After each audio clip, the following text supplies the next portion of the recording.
Hey guys, welcome to my channel. আমি মনোজ। এখন আমরা কথা বলবো হচ্ছে জিৎ দ্য লায়ন নিয়ে। ইয়েস, জিৎ দ্য লায়ন আসা মানেই তো আপডেটের পর আপডেট, বন্যা প্রায় বলা যেতে পারে।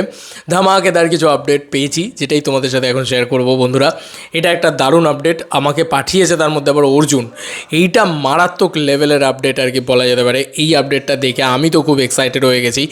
এই আপডেটটা এক্স্যাক্টলি কী, এটা হচ্ছে Raihan Rafi has revealed that his next movie is Lion starring superstar Jeet and Sariful Raz from Bangladesh. It is going to be a joint venture movie Eid 2025 Jeet versus Shariful Raj. এইটা কিন্তু অফিসিয়ালি পোস্ট করা হয়েছে। এটা হচ্ছে রূপমস রিয়াকশন বলে কোনো পেজ থেকে, রূপমস রিয়াকশন থেকে পোস্ট করা হয়েছে। এই যে দেখো ওপরে লোগোটা লাগিয়ে দেওয়া হয়েছে। সারিফুল রাজ হচ্ছে এবার ওনার কোনো কাজ আমি দেখিনি সারিফুল রাজের, আমার মনে পড়ছে না এক্স্যাক্টলি সারিফুল রাজকে। এবং এই জিনিসটা কিন্তু অলরেডি আমাকে কিংশুকও পাঠিয়েছে। কিংশুকও কিন্তু পরপর এই জিনিসটা পাঠিয়ে যাচ্ছিলো যে টলিগঞ্জের তারকা জিৎকে নিয়ে লায়ন নামের একটি সিনেমা তৈরি করবেন রাফি, যে সিনেমায় থাকবেন বাংলাদেশি অভিনেতা সারিফুল রাজও।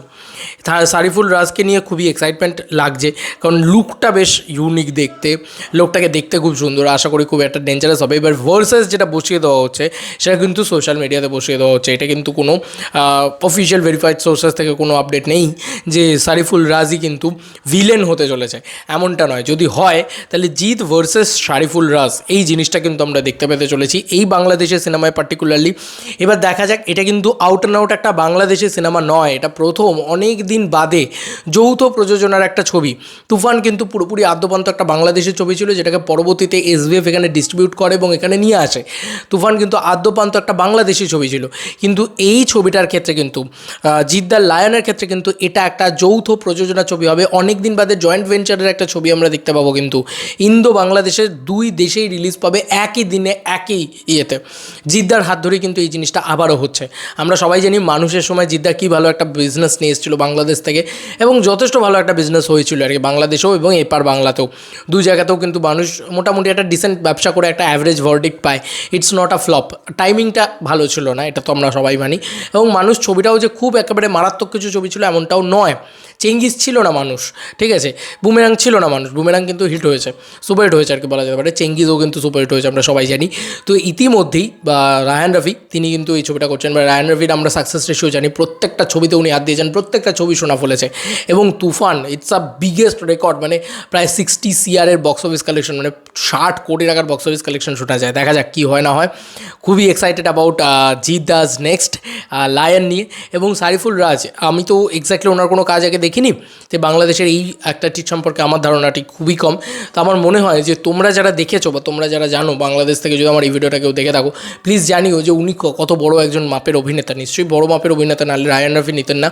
এতদিন ধরে রায়ান রাফির এই খবরটা নানান জায়গা থেকে শোনা যাচ্ছিলো। কখনো শোনা যাচ্ছিলো আফরান নিশো, কখনো শোনা যাচ্ছে চঞ্চল চৌধুরী, এখন কিন্তু জানা যাচ্ছে সারিফুল রাজের কথা। সারিফুল রাজ তো থাকবেই, আমার মনে হয় চঞ্চল চৌধুরী থাকবেনি, কারণ রায়ান রাফির ছবি মানে একটা চঞ্চল চৌধুরীর একটা মারাত্মক লেভেলের একটা গল্প, এবং গল্প ভালো এবং ক্যারেক্টার ভালো দিলে রায়ান রাফি মানে যখন দেবেন আর কি চঞ্চল চৌধুরীকে, চঞ্চল চৌধুরী জাস্ট একটাই কথা, খেয়ে দিবু। এই চঞ্চল চৌধুরীর দারুণ পারফরমেন্স দিয়েছিল তুফানে, জাস্ট তার চরিত্রটা আর একটু এনহ্যান্স করলে আর একটু বড়ো হলে ভালো হতো, এটা আমার মনে হয়েছিল। তো যাই হোক, এবার কিন্তু সেই সমস্ত আশা পূরণ হতে চলেছে। জিৎ ভার্সেস চঞ্চল চৌধুরী যদি হয়, বা সারিফুল রাজ ভার্সেস জিৎ যদি হয়, ও হো, জমে যাবে। মানে এই ছবি জাস্ট কাঁপিয়ে দেবে, ঈদ কাঁপিয়ে দেবে। আর জিৎ মানে ঈদ, আর ঈদ মানে হিট।